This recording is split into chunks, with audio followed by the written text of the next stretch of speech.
So hello students.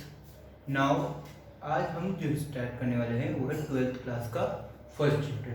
आज हम क्या स्टार्ट करने वाले हैं? 12th क्लास का फर्स्ट चैप्टर स्टार्ट करने वाले हैं, दैट इज इलेक्ट्रोस्टैटिक्स। क्या है? इलेक्ट्रोस्टैटिक्स। बेसिकली आपको 12th में इलेक्ट्रोमैग्नेटिज्म पे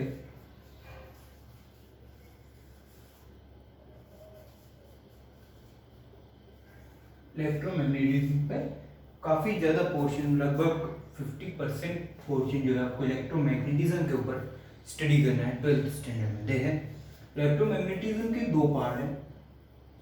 पहला है इलेक्ट्रोस्टैटिक। क्या है? इलेक्ट्रोस्टैटिक्स, जो हम अभी स्टार्ट करने वाले हैं। दूसरा है इलेक्ट्रो डायनेमिक्स। ठीक है, इलेक्ट्रोडायनेमिक्स। ये वाला पोर्शन थोड़ा सा बड़ा है, थोड़ा सा लेंथी है। अब ये दो पार्ट डिवीजन किसके बेसिस पे किए हुए हैं? ये दोनों डिवीजन किए हुए हैं चार्ज के बेसिस पे। किस पे? चार्ज के बिहाफ पे। यानी कि अगर चार्ज रेस्ट में है, चार्ज इज इन रेस्ट, अगर चार्ज रेस्ट में है तो आप क्या स्टडी करने वाले हो? इलेक्ट्रोस्टैटिक। और अगर सेम चार्ज कंटिन्यूसली मोशन में है, charge is in motion, charge is in motion, तो आप क्या स्टडी करने वाले हो? इलेक्ट्रोडायनेमिक्स। क्या स्टडी करने वाले हो? इलेक्ट्रोडायनेमिक्स। सो हमारा पहला चैप्टर होगा इलेक्ट्रोस्टैटिक्स। ठीक है, अब इलेक्ट्रोडायनेमिक्स, इलेक्ट्रोस्टैटिक्स में हम क्या पढ़ने वाले हैं? इलेक्ट्रोस्टैटिक्स में हम पढ़ने वाले हैं charge, capacitor, electric force, electric field and all that. ठीक है, नेक्स्ट जो इलेक्ट्रोडायनेमिक्स है, इसमें हम पढ़ेंगे पहले, इसमें हम काफ़ी ज़्यादा पोर्शन पढ़ने वाले हैं। जैसे मैग्नेटिज्म हो गया आपका, मैग्नेटिज्म, इलेक्ट्रिक करंट, सॉरी ये जिसे बोलते हैं हम एसी वगैरह वगैरह, इस तरीके से काफ़ी ज़्यादा पोर्शन, काफ़ी बड़ा पोर्शन हम यहाँ पे पढ़ने वाले हैं। ये ईएमआई हो गया आपका एक चैप्टर। ठीक है, इस वजह से इसको काफ़ी लेंथी चैप्टर है और हम इसे पढ़ने वाले हैं। ठीक है, तो पहले हमें स्टार्टिंग करनी है इलेक्ट्रोस्टैटिक्स से। कहाँ से? इलेक्ट्रोस्टैटिक्स वाले चैप्टर से हमें स्टार्टिंग करनी है। ठीक है, इलेक्ट्रोस्टैटिक्स जो है वो काफ़ी छोटा चैप्टर है, लगभग 15 से 20 लेक्चर में ख़त्म हो जाएगा। मजाक नहीं सर, फोकट मजाक नहीं, इलेक्ट्रोस्टैटिक्स से लेकर। ठीक है, मजाक एक जोक सफर। बट इलेक्ट्रोस्टैटिक जो वाला पोर्शन है ये काफ़ी इंपॉर्टेंट पोर्शन है। आप चाहे बोर्ड के पॉइंट ऑफ व्यू से देखो या चाहे आप कॉम्पिटिटिव एग्जाम के पॉइंट ऑफ व्यू से देखो, काफ़ी लेंथी और काफ़ी इंपॉर्टेंट पोर्शन से माना जाता है। ठीक है, माना नहीं जाता, एक्चुअली है ही। तो इलेक्ट्रोस्टैटिक्स स्टार्ट करें, इलेक्ट्रोस्टैटिक्स स्टार्ट करें उससे पहले क्या स्टार्ट करें? Oh my God, electrostatics the dangerous topic. ठीक है, अब इलेक्ट्रोस्टैटिक्स जो है वो पूरा किस पे डिपेंड है? इस छोटे से नाम के ऊपर, जिसको आपने चार्ज कहा। इस छोटे से नाम के ऊपर पूरा इलेक्ट्रोस्टैटिक्स डिपेंड करता है। किसके ऊपर डिपेंड करता है? चार्ज के ऊपर। किसके ऊपर? चार्ज के ऊपर। अब चार्ज होता क्या है? याद है अपनी 11th की जो पूरी फिजिक्स पढ़ी है वो एक छोटे से नाम के ऊपर पढ़ी है, वो दैट इज मास। मास से ही आपने मोशन पढ़ी, मास से आपने प्लेनर मोशन पढ़ी, मास से ही आपने फोर्स के बारे में बात की, मास के कारण ही आप ग्रेविटेशन पे गए, मास के लिए ही आप rotational, circular, centre of mass आपने पढ़ा। सब चीज़ काहे से पढ़ी? मास के लिए पढ़ी। किसके लिए पढ़ी? मास के लिए। सिमिलरली जो हम यहाँ बात करने वाले हैं वो किससे रिलेटेड बात करने वाले हैं? चार्ज से। अब बेसिकली इंट्रोडक्शन के बिहाफ पे मैं बात करता हूँ, चार्ज क्या है? सर मजाक करते हो गए, चार्ज क्या है? हाँ, चार्ज की डेफिनेशन क्या है? चार्ज की डेफिनेशन क्या है? चार्ज की डेफिनेशन क्या है? जैसे मास था, मास भी क्या थी? एक इंट्रिंसिक प्रॉपर्टी थी। सॉरी, ओके, ये क्या थी? इंट्रिंसिक प्रॉपर्टी थी। किसकी? किसी भी मेटल की। Intrinsic property of metal, intrinsic property of metal, यानी कि जो मास है वो क्या है? किसी भी मेटल की इंटरनली इंट्रिंसिक यानी प्योर जो है, प्योर प्रॉपर्टी है। सिमिलरली चार्ज भी क्या है? Intrinsic property of oh my God sir, ये तो नई बात पता चली, इससे पहले तो हमें ये बात पता ही नहीं थी, है ना। सो चार्ज क्या है, एक इंट्रिंसिक प्रॉपर्टी। क्या है, चार्ज किसी भी ऑब्जेक्ट की है, किसी भी मैटर की क्या है, इंट्रिंसिक प्रॉपर्टी है। इसका काम क्या है, जो चार्ज का मेन काम क्या है, बताओ। चार्ज का मेन काम क्या है कि charge is responsible that a body is charge है या अनचार्ज। कोई भी बॉडी चार्ज है या अनचार्ज है, ठीक है, वो कौन शो करता है, चार्ज शो करता है। कौन शो करता है, चार्ज शो करता है, ठीक है। या फिर अगर मैं और डेफिनेट करूं कि charge is a property of matter, charge is a property of matter,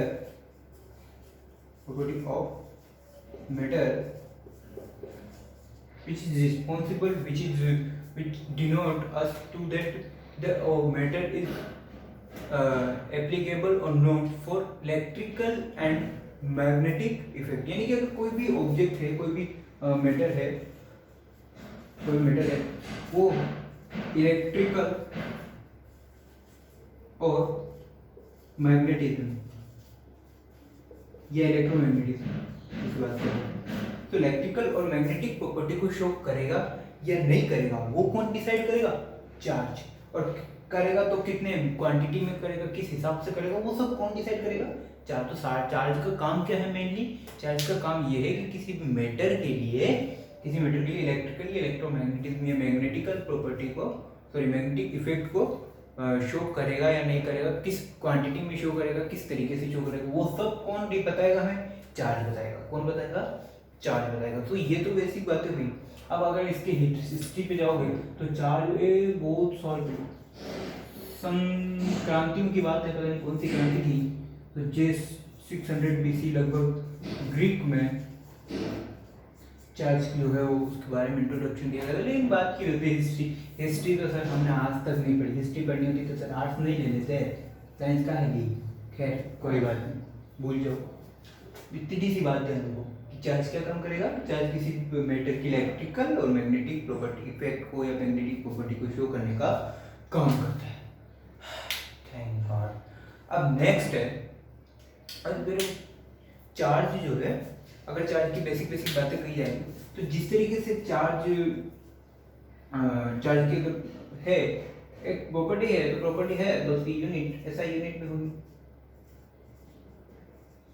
बहुत खतरनाक हो चुके हो, ठीक है। सो ऐसा ही। अब चार्ज का सबसे पहले यूनिट से पहले मैं बात कर लेता हूँ सिंबल की। सर भूलते हो, अरे भाई भूला नहीं, भूला सिंपल क्यू या स्मॉल क्यू से भी इसे डिनोट किया जाता है। अब अगर ऐसा यूनिट की बात करूं तो ऐसा यूनिट होती है, अगर मैं ऐसा यूनिट की बात करूं, ठीक है, चार्ज की ऐसा यूनिट, तो चार्ज की ऐसा यूनिट है कूलाम। क्या है, कूलाम। कूलाम नाम के साइंटिस्ट है जो बचपन में मेरे साथ पढ़ा करते थे, ठीक है। तो उन्होंने जो है इसके बारे में थोड़ा इंट्रो दिया, तो उनको सम्मान के रूप में कूलाम दिया गया और मुझे सम्मान के रूप में इनको पढ़ाने का अवसर दिया गया। सर बहुत फेंक कूलाम, ठीक है। अब अगर बेसिकली इसकी यूनिट निकाली जाए एमके प्रॉपर्टी में, तो वो होती है डायमेंशन निकालने बेटी, भूल रहे हो, एम्पियर सेकेंड, ठीक है। वो आगे निकालना सीखेंगे एक्चुअली में, ठीक है। Ampere second coulomb. इसकी सीजीएस में भी काफी अच्छी यूनिट होती है, वो थोड़ा सा आपने कभी देखा नहीं होगा, सुना नहीं होगा। तो सीजीएस में इसकी यूनिट होती है, ये नई यूनिट आप जो बता रहे हो ना सीजीएस में कूलाम नहीं होती, सीजीएस में कूलाम नहीं होती है। सीजीएस में इसकी यूनिट होती है इलेक्ट्रोस्टैटिक यूनिट, नई चीज, इलेक्ट्रोस्टैटिक यूनिट। इसे शॉर्ट में ESU, ICU नहीं, ESU लिखते हैं। क्या लिखते हैं, ESU, इलेक्ट्रोस्टैटिक यूनिट। अब जो इलेक्ट्रोस्टैटिक यूनिट है इसका कूलाम से क्या रिलेशन होता है, तो 1 coulomb is equal to 3 into 10 की पावर 3 into 10 की पावर 8 9 ESU, इलेक्ट्रोस्टैटिक यूनिट को ऐसे भी बोलते हैं AB कांस्टेंट। एक और यूनिट होती है इसकी AB कांस्टेंट, ठीक है। एक यूनिट और होती है इसकी AB, ये sorry AB constant, AB coulomb. मैं कंफ्यूज हो रहा हूँ तुम लोगों के चक्कर में, ठीक है। एबी कूलम, और एबी कूलम होता है 1/10 abcoulomb is equal to 1 coulomb, ठीक है। 1/10 abcoulomb is equal to 1 coulomb. ये जनरल बातें हैं, ये वाली यूनिट आप ज़्यादा पढ़ोगे नहीं, बट हाँ ESU जो यूनिट है वो आगे चल के आपके काम आने वाली है, तो ये इसके बारे में थोड़ा सा ध्यान रखो। मेन काम किससे है? कूलम से। ये एम्पीयर से ये कहाँ से है? फॉर्मूला से। फॉर्मूला अरे यार बचपन में पढ़ा है 10th स्टैंडर्ड में, current is equal to rate of change, sorry flow, rate of flow of charge, I is equal to Q by T. Q की यूनिट निकालनी है तो I इंटू टी, I की यूनिट होती है एम्पीयर, टी की unit second. पाप लगेगा तुम लोगों को, परेशान कर रहे हो मशीन से, ठीक है। अगर सब यूनिट है तो डायमेंशन भी होगी, अरे क्यों नहीं होगी, निकाल के बताओ ना सर जरा। लो डायमेंशंस, अब डायमेंशंस क्या? अब डायमेंशन इससे कहाँ निकालने बैठोगे? अब मालूम पड़ी एम्पीयर सेकंड क्यों लिखा? एम्पीयर सेकंड इसलिए लिखा था क्योंकि मुझे यहाँ पे डायमेंशंस निकालनी थी, और डायमेंशंस निकालने के लिए क्या जरूरी है? फॉर्मूला जरूरी है। डायमेंशन निकालने के लिए क्या जरूरी है? फॉर्मूला। कि ये तो ऐसा यूनिट है, न्यूटन फोर्स की यूनिट है। अब न्यूटन की हेल्प से क्या फोर्स की डायमेंशन निकाल सकते हो? नहीं, पगला गए हो। कहीं से निकालोगे? फॉर्मूला से। अब फॉर्मूला क्या कहता है sir? Q is equal to I multiply by time 2/5। Okay, Q की डायमेंशंस निकालो। बड़ा खोपचा, बड़े खोपचे में I की डायमेंशंस A1, टाइम की डायमेंशंस T1, ठीक है। सो चार्ज की डायमेंशंस कितनी है? A1 T1। चार्ज की डायमेंशंस कितनी है? A1 और T1। ओ माय गॉड, पसीना आ गया इतनी सी चीज समझाने में, ठीक है। नेक्स्ट है, अब चार्ज दो तरीके से हो सकता है पॉसिबल। हाँ सर क्यों नहीं हो सकता? हो सकता है ना? हाँ सर हो सकता है बंदा, कसम से, कसम से सर। चार्ज अब जो है दो तरीके से, पॉजिटिव चार्ज, सर ये तो हमें पता है, बच्चे जैसी बातें बता रहा है। नेगेटिव चार्ज, सर ये भी मुझे पता है, ठीक है। पॉजिटिव चार्ज का मतलब नंबर ऑफ इलेक्ट्रॉन ज्यादा है ना, number of proton is greater than number of electron। उल्टा करो तो number of electron is greater than number of proton. ये छोटी छोटी बात है। अब एक जवाब दे रहा हूँ, चार्ज प्लस प्लस एक दूसरे के करीब आएंगे या दूर जाएंगे? ये दोनों एक दूसरे से नफरत करते हैं, नफरत करते तो एक दूसरे को रिपल्शन फोर्स लगाएंगे। क्या लगाएंगे? एक दूसरे की तरफ रिपल्शन फोर्स करेंगे। ओ माय गॉड, एक छोकरा एक छोकरी, बोले तो एक प्लस और एक माइनस, तो ये दोनों एक दूसरे को अट्रैक्ट करेंगे, तो दोनों में कौन सा फोर्स लगेगा? अट्रैक्शन का फोर्स लगेगा। Sir opposite always attract each other, opposite always attract each other, but the same like charges always repel each other. इसमें कोई बड़ी वाली बात नहीं है। तो क्या यहाँ से समझ में आया? ये तो जनरल बात थी। ये वाला जो फर्स्ट वाला जो लेक्चर है, ये हमारे पास में जो फर्स्ट लेक्चर पढ़ने आए हैं, इससे बेसिक लेक्चर है। इससे आपको सिर्फ इतना पता चलेगा कि हम चार्ज क्या पढ़ेंगे, ठीक है, चार्ज की प्रॉपर्टीज क्या होगी। इस इंट्रोडक्शन की हैसियत से हमने ये चैप्टर पढ़ा है, क्योंकि यहाँ इतना कोई खास आपके एग्जाम के पॉइंट ऑफ व्यू से नहीं मैटर करता है, बट आप जब आगे पढ़ोगे इसको तो यहाँ इस वाले बेसिक कंसेप्ट आपके क्लियर होना जरूरी है कि चार्ज क्या होता है, चार्ज किस तरीके से हमारे पास जो है चार्ज को किस तरीके से यूज़ कर सकते हैं इलेक्ट्रोस्टैटिक्स के अंदर, कहाँ कहाँ हम चार्ज की यूनिट्स कन्वर्ट कर सकते हैं, ठीक है, और कहाँ हमें ज़रूरत पड़ेगी। ये यूनिट अभी आगे चलकर हमारे पास काम आने वाली है काफ़ी सिचुएशंस में। तो बात ध्यान देना बच्चों कि हम जो है इस वाले चैप्टर के एनसीईआरटी को भी सोल्व करेंगे, साथ ही साथ हम कॉम्पिटिटिव एग्जाम के क्वेश्चंस को भी यहाँ पर सोल्व करेंगे, ठीक है। तो ये अगर लिखना चाहो तो लिख लो, बाकी तो जय राम जी की।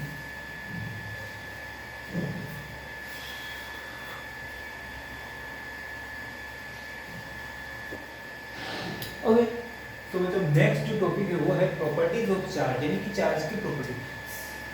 आप में गुण हो या ना हो, चार्ज में जरूर कुछ गुण होते हैं। अरे बारे में सर कहाँ दे दिया आपने? Properties of charge, properties of charge, यानी कि चार्ज की कुछ प्रॉपर्टीज होती है, कुछ डिविएशंस होती है, वो क्या है वो भी हम देख लेते हैं, ठीक है। पहला भी है, पहली प्रॉपर्टी है मास से रिलेटेड। सर अभी का मैंने कुछ बात बताई थी कि चार्ज और मास एक दूसरे से आपस में रिलेटेड है ना। आप कैसे रिलेटेड है? Associated with mass. तो बोलो इतनी लंबी इंग्लिश में भी लिखते हैं, ठीक है। मास से रिलेटेड क्या चीज़ है वो देख लेते हैं, है ना। मास एंड मास नहीं मास, मास महाराजा, ओ भाई गुड। मास एंड चार्ज, हम मास एंड चार्ज में क्या है मुझे एक बात ध्यान रखनी है, बिना चार्ज के मास हो ये जरूरी है, बट बिना मास के चार्ज हो ये पॉसिबल नहीं है। सो अगर मैं इसको एक लाइन में लिखूं तो ऐसे लिख सकता हूँ, charge can't, O my God, इसकी आंट कांट एग्जिस्ट विदाउट क्या मास, ओ भूला, चार्ज कांट एग्जिस्ट विदाउट मास, मतलब चार्ज जो है बिना मास के एग्जिस्ट कर ही नहीं सकता। चार्ज को एग्जिस्ट करने के लिए हमेशा किसकी रिक्वायरमेंट है, मास की। लेकिन क्या इसका रिवर्स पॉसिबल है, रिवर्स करो ना जरा, कि मास कांट एग्जिस्ट विदाउट चार्ज। ओह, क्या ये सही है, विदाउट चार्ज? ये स्टेटमेंट रॉन्ग है। क्यों? क्योंकि सपोज आप मास का ट्रांसफर कर रहे हो, लेकिन वो जिस जहाँ से आप ये वो बॉडी जहाँ से आप मास ट्रांसफर कर रहे हो वो अगर न्यूट्रल है, क्या है वो, न्यूट्रल है, यानी कि वहाँ पर कोई चार्ज नहीं है।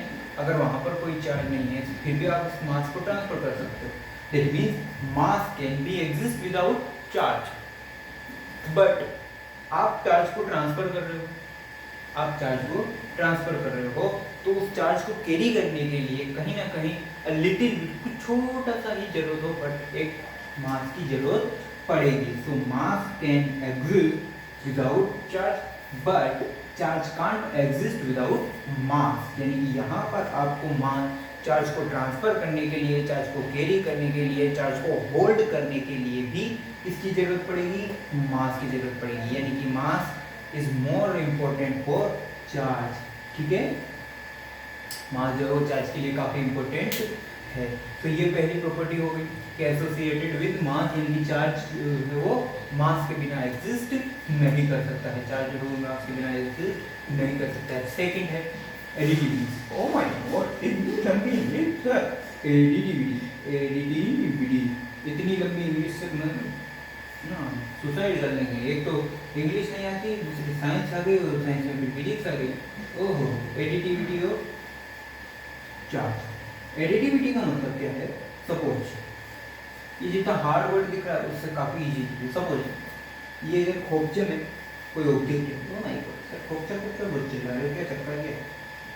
ओहो, ये है Q1 चार्ज, ये Q2, ये Q का 3, Q का 4, मेरा फेवरेट नंबर 7 है, Q का 5, Q का 6, सत्ता Q का 7।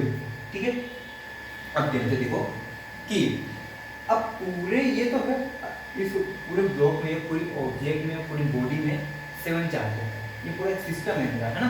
अब इस सिस्टम का नेट चार्ज क्या है, नेट चार्ज, कोई मुझसे पूछे कि net charge of system, net charge of system, ink खत्म हो गई है, नेट चार्ज ऑफ सिस्टम यानी कि Q net, oh my god, Q net is equal to Q1 plus Q2 Q3 Q4 Q5 Q6 Q7, यानी कि system का जो नेट चार्ज है वो उन सभी इंडिविजुअल चार्ज के एलजेब्रिक सम के इक्वल होता है। सर सम तो समझ में आता है, एलजेब्रिक सम, एलजेब्रिक सम का मतलब अगर प्लस है तो प्लस और माइनस है तो माइनस। जरा इसको एक बार और थोड़ा सा प्यार से समझा जाए तो मान लो वापस दूसरा एक एग्जांपल ले लेते हैं। ये आया मैं जीना ओह चलो, एक है प्लस 2 कूलम, एक है माइनस 3 कूलम, एक है प्लस 1 कूलम, एक है प्लस का 4 कूलम और एक अगेन माइनस का 2 कूलम। इस तरीके से कितने चार्जेस है, 1 2 3 4 5, टोटल चार्जेस कितने हैं, 5 चार्ज। कितने हैं, 5 चार्ज। ठीक है, अब मुझसे पूछा गया कि net charge on the system, तो साइड में हटो ना, लो रखो, net charge on the system कितना है, Q नेट, कितना Q net is equal to, मैंने क्या बोला कि ये पांचों जितने चार्ज हैं उन सबका एल्जेब्रिक सम, उन सबका एल्जेब्रिक सम, सब जगह एल्जेब्रिक सम का ये प्लस का 2 कूलम, ठीक है, प्लस ये प्लस का 4 कूलम, ठीक है, प्लस ये माइनस का 3 कूलम, इसको भी ब्रैकेट में लिख रहा हूँ मैं ना, प्लस ये कोई माइनस का 2 कूलम, प्लस का 1 कूलम। सोल्व करो, q net is equal to 2 ये plus 4 minus 3 minus 2 plus 1, okay okay.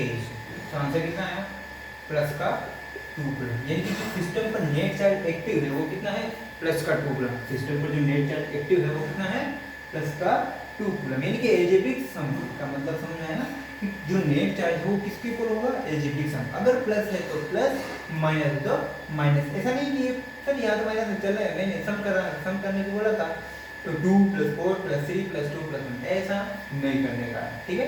अगर माइनस है तो माइनस, प्लस है तो प्लस, पूरी ईमानदारी। चीटिंग करने वाले को फांसी की सजा, ठीक है। ओ सर ये क्या कर दिया आपने, ठीक है। नेक्स्ट एक स्पेशल प्रॉपर्टीज होती है बच्चों इसकी, कि ये मास जो है, मास के हमेशा वेलोसिटी पे डिपेंड करता है बॉडी, बट चार्ज जो है वो बॉडी की वेलोसिटी पे डिपेंड नहीं करता। चलिए वेलोसिटी क्या है, ले वो आज ऑब्जेक्ट में आओ। एक होता है इनवेरिएंट। ओ माय, इनवेरिएंट का मतलब does not depend on velocity of body, यानी कि बॉडी या ऑब्जेक्ट जो भी है, जिसकी भी चार्ज के बारे में आप बात कर रहे हो, उसकी वेलोसिटी पर जो है ये चार्ज कभी भी डिपेंड नहीं कर सकता। यानी कि मान लो कि ये है, पता नहीं कोई है, अब इसके सर पे खून सवार है, सॉरी सर पे चार्ज सवार है +2 कूलम का, पहले ये भाग रहा है 5 मीटर पर सेकंड की स्पीड, ठीक है। तो 5 मीटर की स्पीड से भाग रहा है, तो भी चार्ज कितना है, +2 कूलम। अब वापस इसको कुछ मिल गया, तो वापस अभी ये भाग रहा है 10 मीटर पर सेकंड की स्पीड से, तो भी चार्ज कितना है, +2 कूलम। इस पर कोई इफेक्ट नहीं पड़ता है। लेकिन आपने 11th में पढ़ा है कि मास पर जो है वेलोसिटी का इफेक्ट पड़ता है। कैसे, m = m0/√1 - v²/c²। इस तरीके से जो m0 है रेस्ट मास, यानी कि जब ऑब्जेक्ट रेस्ट में होती है तब उसका मास माना m0, और जब वेलोसिटी रनिंग में है, मोशन में है, तो उसका मास माना स्मॉल m। तो स्मॉल m कैसे डिपेंड करता है, उस ऑब्जेक्ट की velocity divided by light speed, और इस तरीके से डिपेंड कर रहा है। यानी कहीं ना कहीं ये किस पे डिपेंड कर रहा है, वेलोसिटी पे, ठीक है, किसकी, उस ऑब्जेक्ट की। लेकिन चार्ज जो है वो does not depend on velocity, इसलिए इसे इनवेरिएंट भी बोला जाता है। तो ये भी एक तरीके का चार्ज और मास में डिफरेंस है, कि चार्ज जो है वेलोसिटी पे डिपेंड नहीं करता, बट जो मास है वो वेलोसिटी पे डिपेंड करता है, नेक्स्ट अगर मैं बात करूं तो नेक्स्ट है conservation of charge. Next property क्या है, कंजर्वेशन ऑफ चार्ज। अब जरा बात कर लेते हैं next property 4th number, conservation of charge.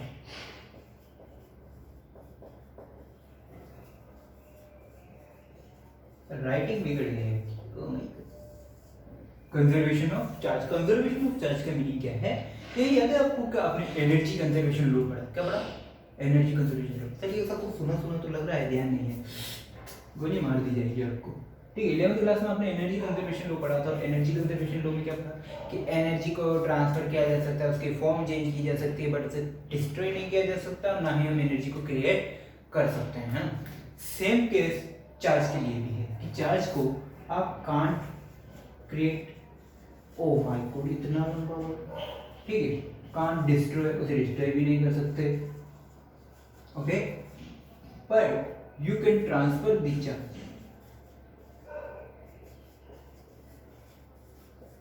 यानी कि चार्ज को एक ऑब्जेक्ट से दूसरी ऑब्जेक्ट या एक बॉडी से दूसरी बॉडी में इजीली ट्रांसफर किया जा सकता है, बट इस चार्ज को आप ना तो क्रिएट कर सकते हो, ना ही चार्ज को कंप्लीटली फिनिश कर सकते हो सर। लेकिन हमने तो कभी एक चार्ज ऑब्जेक्ट को न्यूट्रल किया है। तो बेटा आपने उसको न्यूट्रल कैसे किया है, आपने तो उसके उस जो ऑब्जेक्ट है वो बॉडी है उसके कंप्लीट चार्ज को किसी और बॉडी में ट्रांसफर किया, या फिर सेम अमाउंट में बट अपोजिट नेचर के चार्ज को उस बॉडी में लेकर आए तो वो न्यूट्रल हो गई। ठीक है, तो इस तरीके से हम चार्ज कंजर्वेशन लो करते हैं कि इसको डिस्ट्रॉय नहीं कर सकते, इसको क्रिएट नहीं कर सकते। ठीक है, अब नेक्स्ट जो है वो है क्वांटाइजेशन ऑफ चार्ज। नेक्स्ट है क्वांटाइजेशन ऑफ चार्ज। ये क्वांटाइजेशन क्या वर्ड है सर, सुना सुना है, सुना सुना। क्वांटाइजेशन ऑफ, देखो भाई इंग्लिश है मेरी वीक, तो इंग्लिश पे ना जाए, शब्दों पे ना जाए, भावनाओं पे जाए। ओ सर क्या बात कर दी आपने।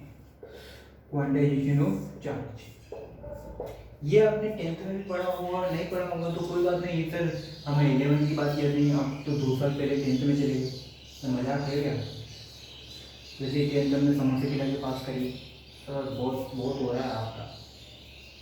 Quantization of charge. अब क्वांटाइजेशन ऑफ चार्ज का मीनिंग क्या है, आपने कभी वर्ड सुना, सपोज मैं शॉप पर ये मार्कर लेने जाता हूँ, क्या लेने जाता हूँ शॉप पर, मार्कर। अब देखो मैं ऐसा बोलूँगा मार्कर 1 मार्कर दो, ये 2 मार्कर दो, 3 मार्कर दो, 4 दो, 5 दो, 6 दो। कभी मैंने ऐसा बोला 5.5 मार्कर दे दो, ऐसा बावड़ा हो गया। यानी कि इसको एक कंप्लीट एक फिक्स्ड अमाउंट में, क्या कहूँगा, एक फिक्स्ड अमाउंट में डिमांड करूँगा, फिक्स अमाउंट यानी fix amount of charge. Quantization का मीनिंग है, रियल मीनिंग कि charge is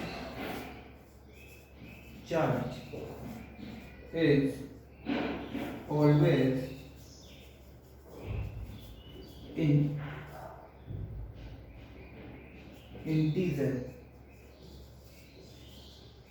multiple.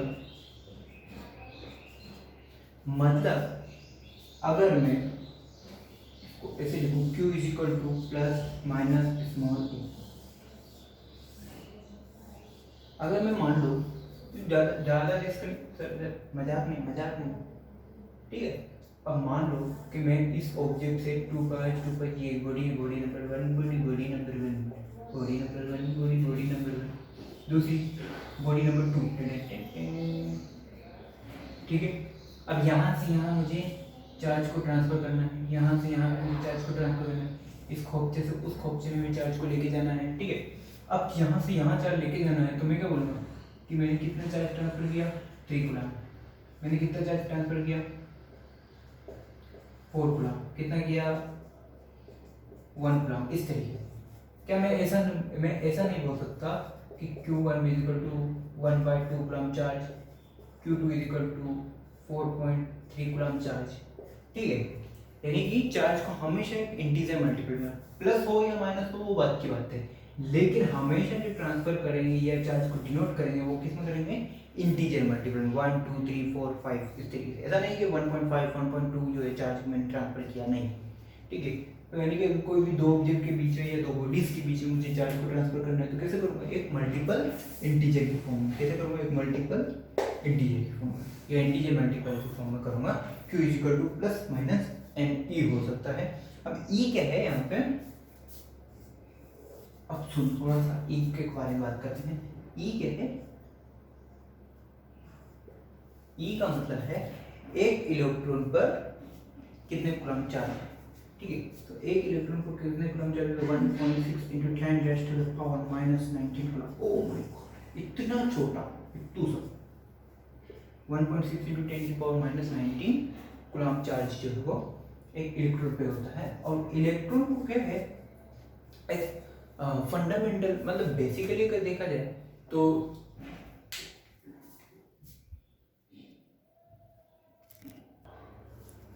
Basically electron को जो बहुत सारी फंडामेंटल क्वांटिटी होती है, जो क्या होता है बेसिकली काफ़ी, जैसे इलेक्ट्रॉन हुआ, प्रोटॉन हुआ, ये सब जो है जब तक सर्च नहीं होता तब तक वो आगे रिसर्च नहीं होती तब तक तो इनको फंडामेंटल क्वांटिटी माना, ठीक है।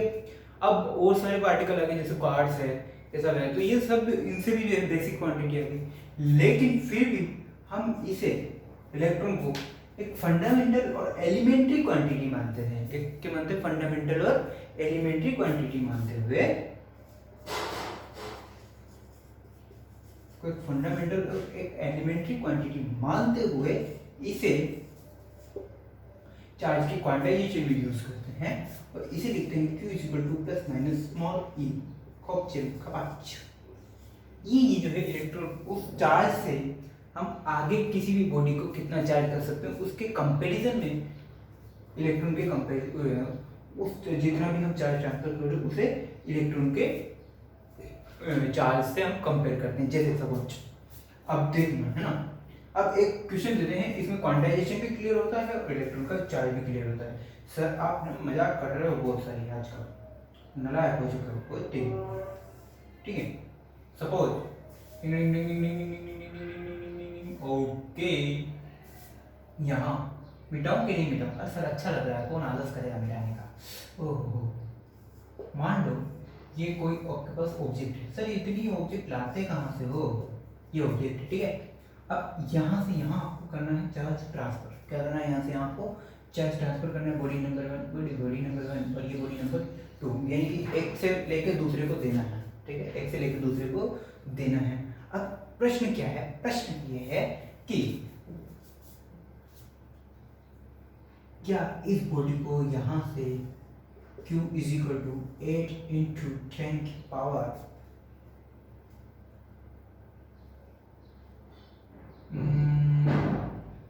कितना लूँ, पावर -18 ग्राम चार्ज ट्रांसफर किया जा सकता है। क्वेश्चन एक बार और सुन लो। क्या इस ऑब्जेक्ट में, क्या इस बॉडी में, बॉडी नंबर 1 से बॉडी नंबर 2 में क्या 8 इंटू 10 की पावर -18 ग्राम चार्ज ट्रांसफर किया जा सकता है? अब वो चेक करते हैं। सर ये क्या बोल रहे हो?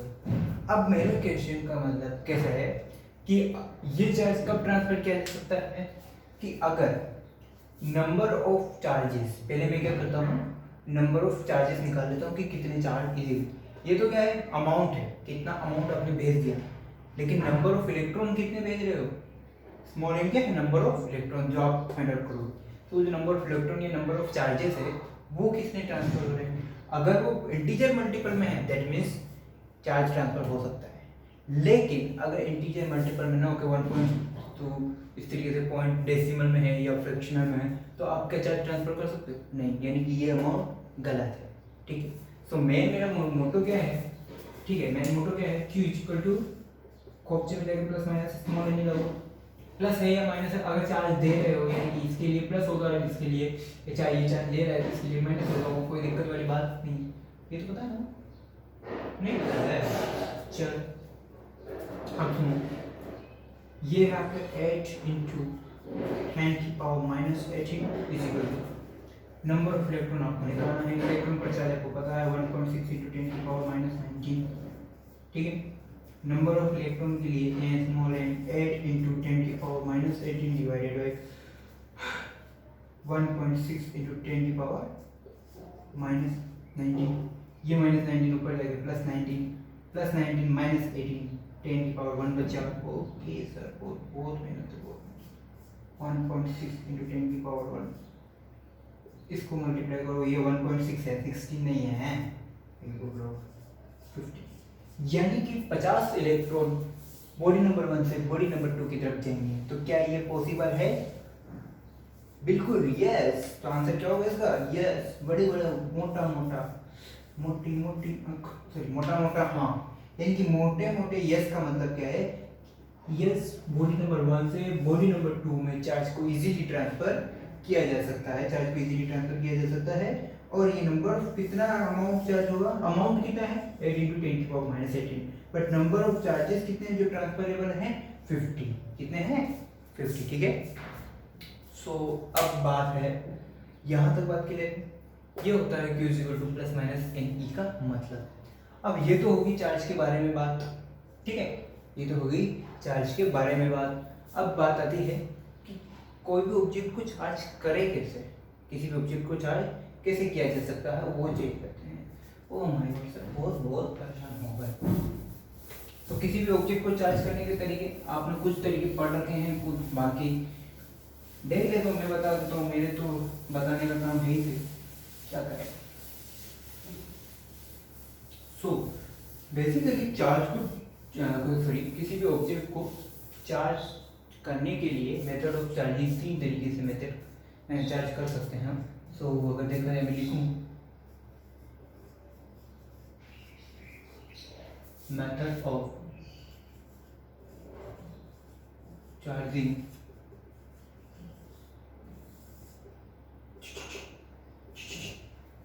ओके, मेथड ऑफ चार्जिंग 3 तरीके से बेटे। पहली बाय फ्रिक्शन, दूसरी बाय कंडक्शन, और तीसरी और सबसे इम्पोर्टेंट तो क्या है बट अच्छा लगता है इसे सुनने में, बाय इंडक्शन। सुन के देखो अच्छा लगता है, तो क्या मजाक करते रहते हो आप।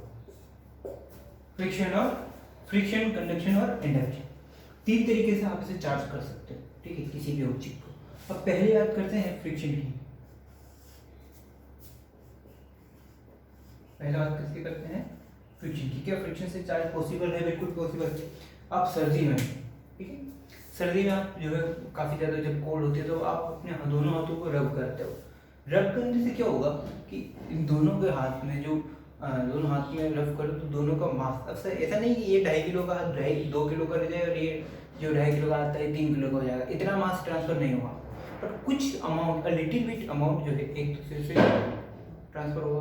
अब जब एक दूसरे से ट्रांसफर होगा तो यहाँ पर क्या होगा आपके पास कि इनकी जो चार्ज है वो एक दूसरे से ट्रांसफर होगा। चार्ज क्या प्रोड्यूस करेगा? एक थर्मल एनर्जी। चार्ज क्या प्रोड्यूस करेगा? एक थर्मल एनर्जी, और उस थर्मल एनर्जी से आपको हीट लगेगी, ठीक है। सिमिलरली जब आप कॉम्ब को अपने हेड में रब करते हैं, उसके बाद जब कागज के छोटे छोटे टुकड़ों से उसे टच करो तो वहाँ पर भी एक पॉजिटिव चार्ज डेवलप होगा। अब ये किस पे पॉजिटिव चार्ज होगा? कॉम्ब पे होगा या कागज के टुकड़ों पर होगा या किस पे नेगेटिव चार्ज होगा? ये डिपेंड करता है अमाउंट ऑफ मैटर पे, या सॉरी टाइप ऑफ मैटर पे, कि किस मैटर का वो बना हुआ है। वो बात की बात है, वो हमारे काम की बात नहीं। हमारे काम का मोटो क्या है कि फ्रिक्शन से आपको क्या करना है? चार्ज को प्रोड्यूस करना है। जैसे सपोज ये मैं ग्लास रोड है, ग्लास की देखो ट्रांसपेरेंट हो रही है, मेरे को कोई कुछ नहीं बोलेगा, ठीक है, ग्लास रोड, ओके। और एक वुलन का कपड़ा, ओह माय गॉड, वुलन का ये सिल्क ले लो, सिल्क का कपड़ा, ठीक है। अब जब आप इन दोनों को टच करोगे, जब आप इन दोनों को आपस में रब करोगे तो यहाँ पर आया पॉजिटिव पॉजिटिव पॉजिटिव, ठीक है।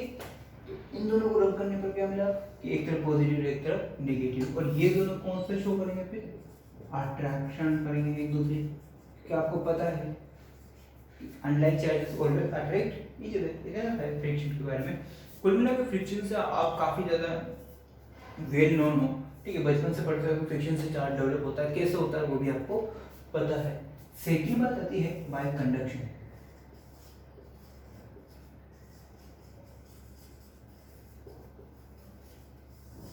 सेकंड बात आती है बाय कंडक्शन, यानी कि कंडक्शन की हेल्प से कैसे आप एक बॉडी से दूसरी बॉडी में चार्ज को ट्रांसफर कर सकते हो। तो देखो होगा क्या, कंडक्शन के लिए आपको 2 कंडक्टर की जरूरत पड़ेगी। कंडक्टर के लिए आपको 2 कंडक्टर की जरूरत पड़ेगी। ये कोई कंडक्टर है, इस शानदार कंडक्टर है, ठीक है। कंडक्टर मतलब मेटल, कंडक्टर से बेसिक में मतलब आपका ये होना चाहिए, या एक तरफ शीट बना देता हूँ, एक तरफ रोड बना देता हूँ, वो अच्छा रहेगा, सुनने में भी अच्छा लगता है।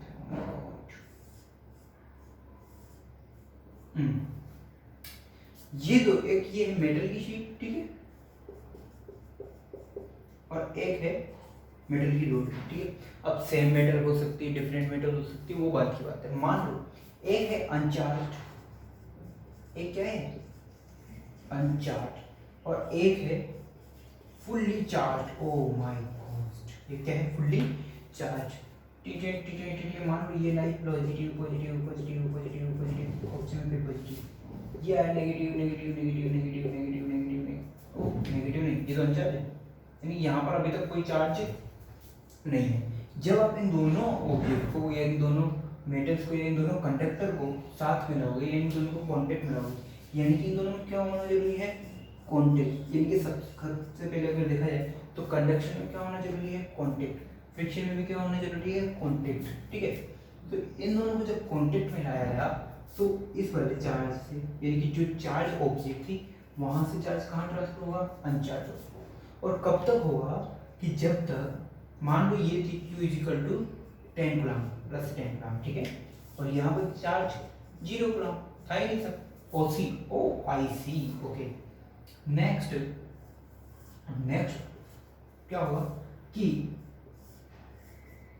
यहाँ पे भी पॉजिटिव चार्ज और यहाँ पे भी पॉजिटिव चार्ज आएगा। ये हो गया आपका 5 कूलम, ये भी हो गया प्लस का 5 कूलम।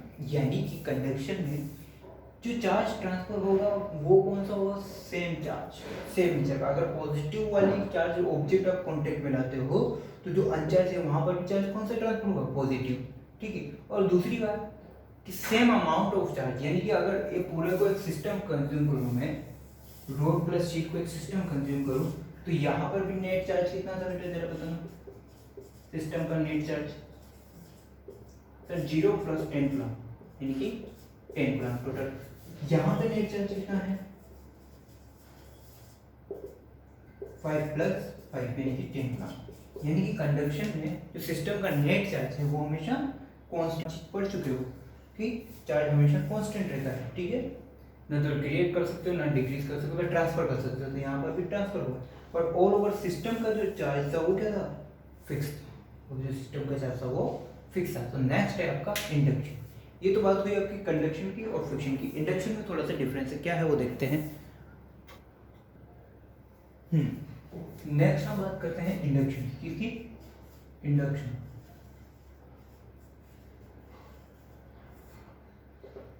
इंडक्शन में क्या होता है बच्चों, इंडक्शन का मतलब है कि चार्ज करेंगे हम ऑब्जेक्ट को, कोई बड़ी वाली बात नहीं है, सेम प्रोसीजर करेंगे जैसा कंडक्शन में किया था, एक चार्ज लाएंगे एक अनचार्ज ऑब्जेक्ट लाएंगे। बट इंडक्शन में हम कांटेक्ट में नहीं लाएंगे ऑब्जेक्ट को, डज नॉट कांटेक्ट, कांटेक्ट का यहाँ पर काम नहीं है। यानी कि ऑब्जेक्ट को हम क्या करेंगे, बिना कांटेक्ट में लाएंगे। देखो कैसे, सपोज अब मेरे पास एक मेटल का तरीके से एक मेटल का बॉल है, स्पैर है, मेटलिक स्पैर है। ठीक है, अब ये फिलहाल अनचार्ज है, ओके ठीक है, कोई दिक्कत नहीं है। अब मैं क्या करता हूँ कि यहाँ पर इसके पास में एक कोई भी चार्ज रोड लेके आनी है, ठीक है, ये इस पर प्लस चार्ज, ठीक है। अब नेक्स्ट प्रोसीजर क्या होगा, सपोज इस पर प्लस चार्ज है, अब मान लो इस पर कोई चार्ज था ही नहीं, लेकिन इसको देखकर इस पर भी चार्ज आया, ठीक है। अब इस पर जो चार्ज आया, इस पर पॉजिटिव, तो इसके ऊपर कौन सा होगा, ये देखा जाए तो इसकी जो लेफ्ट पार्ट है, लेफ्ट पार्ट में कौन सा चार्ज डेवलप होगा बच्चे, नेगेटिव। कौन सा, नेगेटिव चार्ज। वो सर नेगेटिव क्यों हुआ, पॉजिटिव क्यों नहीं हुआ, पॉजिटिव भी हुआ, बट पहले मान लो यहाँ पे नेगेटिव चार्ज हुआ। अब ये जो रोड लेके आए हो, इस रोड पर पहले से कितना था, पॉजिटिव चार्ज पहले था, तो पॉजिटिव तो पहले था, तो ये अपनी तरफ जो रोड है, ये रोड अपनी साइड में कौन सा चार्ज अट्रैक्ट करेगी, नेगेटिव। और अगर यहाँ प्लस था तो उस प्लस को किधर भेजेगी, राइट साइड में, उस प्लस को किधर भेजेगी, राइट साइड में। सर ऐसा क्यों, आपको पता है कि सेम चार्ज अट्रैक्ट और sorry same charge repel each other and opposite charge attract each other. तो जितना माइनस था इसने अपनी तरफ ले लिया और जितना प्लस था उसको रिपेल करके बाहर फेंक दिया, उसमें कोई बड़ी बात नहीं है। अब अगर इस रोड को हटाना नहीं है, अब सोचो कि ये ऑब्जेक्ट चार्ज हो गई, चलो चार्ज तो हो गई, क्या अभी भी ये चार्ज नहीं है, क्यों, क्योंकि जितने अमाउंट में नेगेटिव चार्ज है उतने ही अमाउंट में पॉजिटिव चार्ज भी है। तो इनडायरेक्टली देखा जाए तो number of electron is equal to number of proton, यानी कि ये बॉडी कभी क्या है, न्यूट्रलाइज्ड है, क्या है, अभी ये बॉडी न्यूट्रलाइज्ड है, यानी कि चार्ज जो है टोटल है, नेट चार्ज कितना हो गया, इस मेटलिक स्फीयर का नेट चार्ज कितना हो गया, सर नेट चार्ज तो कुछ है नहीं, जीरो, नेट चार्ज तो है ही नहीं, यानी कि जीरो हो गया। सो और मुझे तो क्या करना था, इस स्पेयर को चार्ज करना। तो अब मैं क्या करता हूँ कि यहाँ पर एक और मेटेलिक स्पेयर लेके आता हूँ, एक मेटेलिक स्पेयर और लेके आओ, या फिर इसको मैं यहाँ से ग्राउंड से टच कर देता हूँ, ठीक है। अब इसको दूर लेके जाओ, बहुत ठीक है, और मैं क्या करता हूँ, इसको ग्राउंड से टच कर देता हूँ थोड़ी देर के लिए, या रोड को लेके मैं जाओ, यहीं रोको, देखो ये प्लस ये प्लस ये प्लस ये प्लस ये प्लस ये प्लस, ठीक है। नेक्स्ट मैंने ये किया,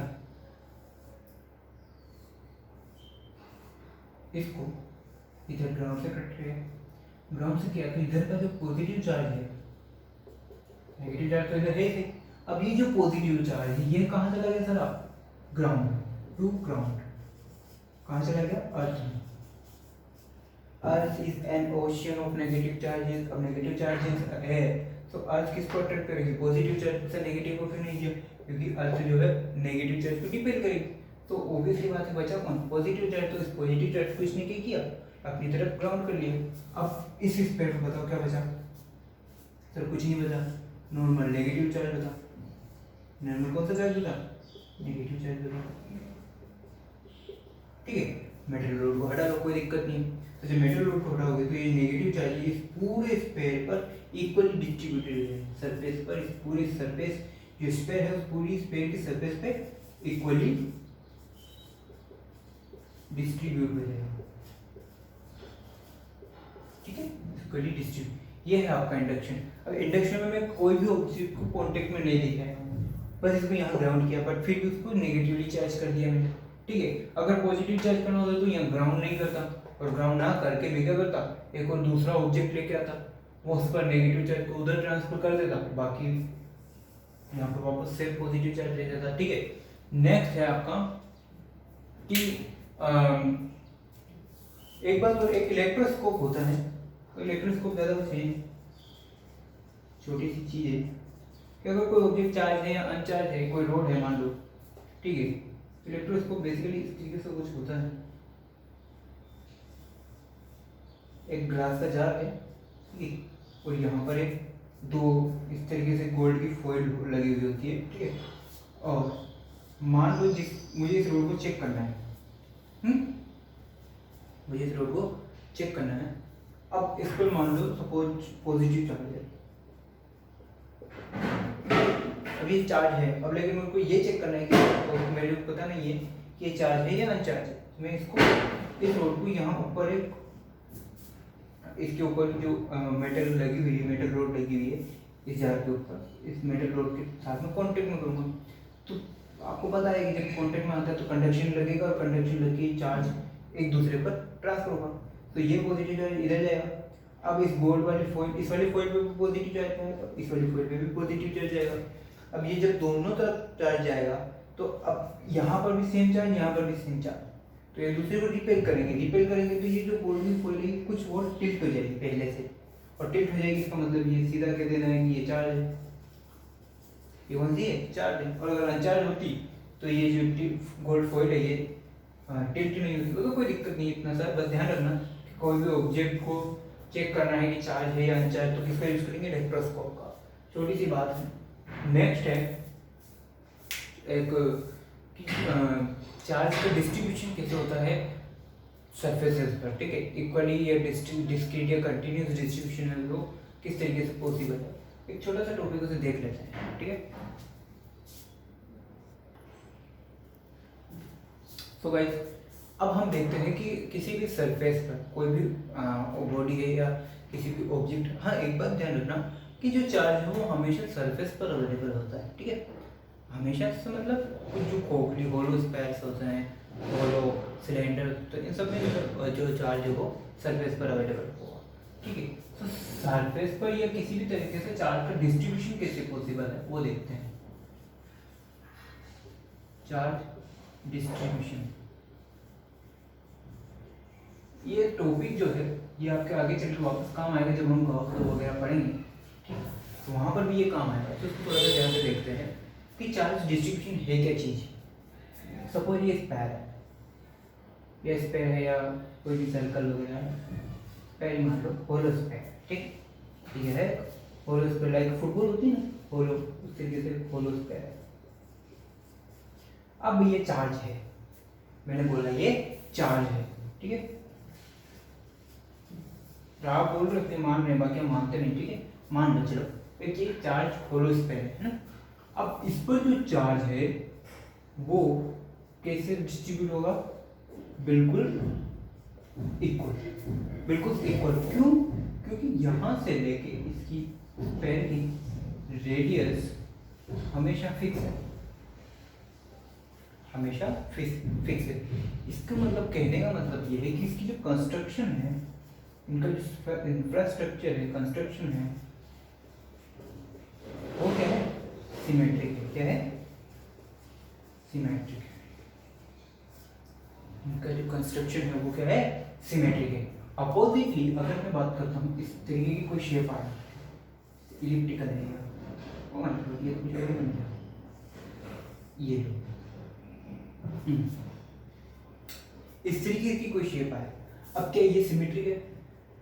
नहीं है, सिमेट्रिक नहीं है। इसकी कंस्ट्रक्शन नॉन सिमेट्रिक है, अनसिमेट्रिक है।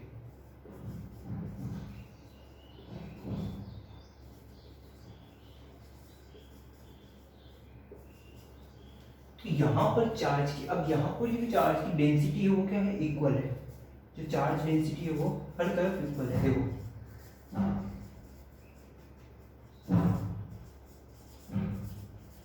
जो चार्ज की डेंसिटी है वो हर तरफ इक्वल है। बट यहाँ पे क्या होगा, कुछ हद तक तो पॉजिटिव पॉजिटिव चार्ज इस तरह से होगा, और कहीं पे पॉजिटिव चार्ज डेंसिटी काफ़ी ज़्यादा होगी।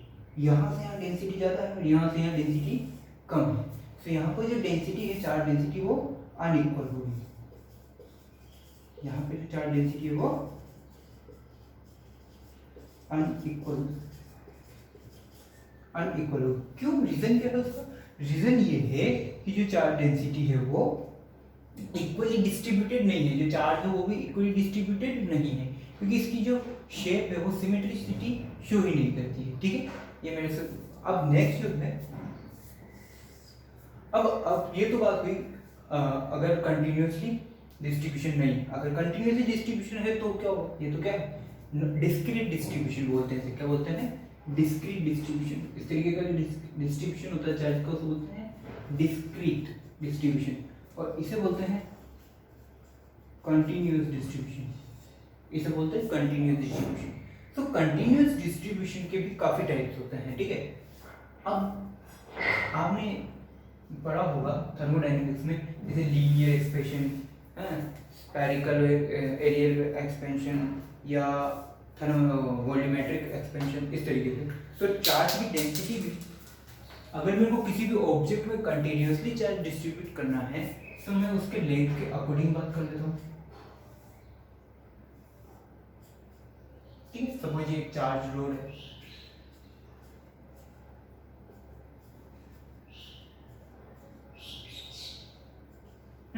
अब इस पर ये सब क्या है, इक्वली डिस्ट्रीब्यूटेड है। मैं चाहे इसे इस तरह से कट करके देखूं, मैं चाहे इसको हॉरिजॉन्टल कट करके देखूं, हमेशा मुझे ये रोड जो है वो सिमेट्रिसिटी को शो करेगी। तो ये क्या है, चार्ज रोड है, ठीक है। तो ये हमेशा मुझे सिमेट्रिसिटी शो करेगी। इसी तरीके से एक इस तरीके की कोई रिंग ले लेता हूँ,